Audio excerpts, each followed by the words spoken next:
నమస్కారం. అమ్మా నాన్న టీవీకి స్వాగతం.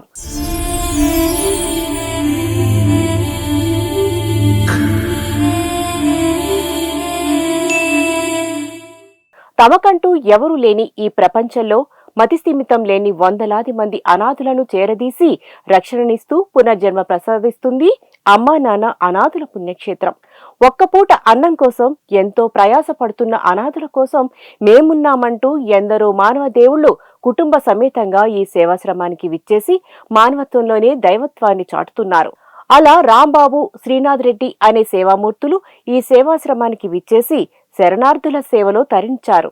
హైదరాబాద్ అశోక్ నగర్ నుండి అమ్మా నాన్న అనాథుల పుణ్యక్షేత్రానికి విచ్చేశారు రాంబాబు, శ్రీనాథ్ రెడ్డి గారు, వారి కుటుంబ సభ్యులు. ఈ సందర్భంగా శ్రీ సోమనాథేశ్వరుని సేవలో తరించి శివయ్యకు స్వయంగా అభిషేకం చేసి పరమేశ్వరుని కృపకు పాత్రులయ్యారు.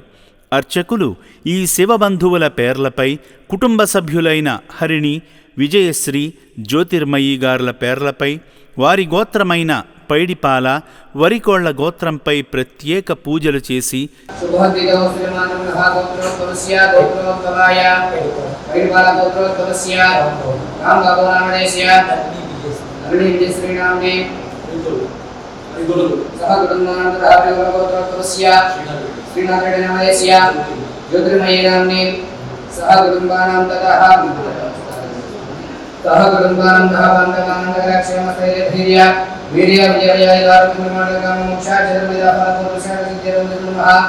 శంకరుని ఆశీర్వచనాలు అందించారు.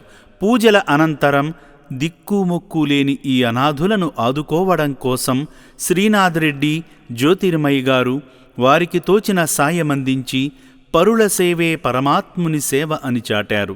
ఈ సందర్భంగా రాంబాబు గారు మాట్లాడుతూ, నా పేరు రాంబాబు, హైదరాబాద్ నుంచి వచ్చామండి. కానీ ఇక్కడికి వచ్చిన తర్వాత టీవీలో చూపెట్టిన కానీ చాలా బాగుంది. చాలామంది అనాథలకి వీరందరికీ కూడా భోజన సహాయాలు కానీ వైద్య సహాయాలు కానీ బాగా చేస్తున్నారు. దానికి ఇన్స్పైర్ ఏదో మా వంతు చిన్న సహాయం చేద్దామని చెప్పి ఇక్కడికి చేసాం. చాలా హ్యాపీగా ఉంది. మళ్ళీ మళ్ళీ రావాలనిపిస్తుంది. మరి ఇంకో రోజు ఒక అకేషన్ చూసుకుని వస్తాం. ఇది చేస్తున్న ఆయనకి మా ధన్యవాదాలు. ఈ సేవాశ్రమానికి మొదటిసారి వచ్చామని, మళ్లీ మళ్లీ వచ్చి ఈ అనాథులకు తోచిన సాయం చేస్తామని అన్నారు. సేవామూర్తులారా, మానవతా దృక్పథంతో ఈ రక్షణాలయంలోని అభాగ్యులకు మీరు చేస్తున్న సేవలు అమూల్యమైనవి.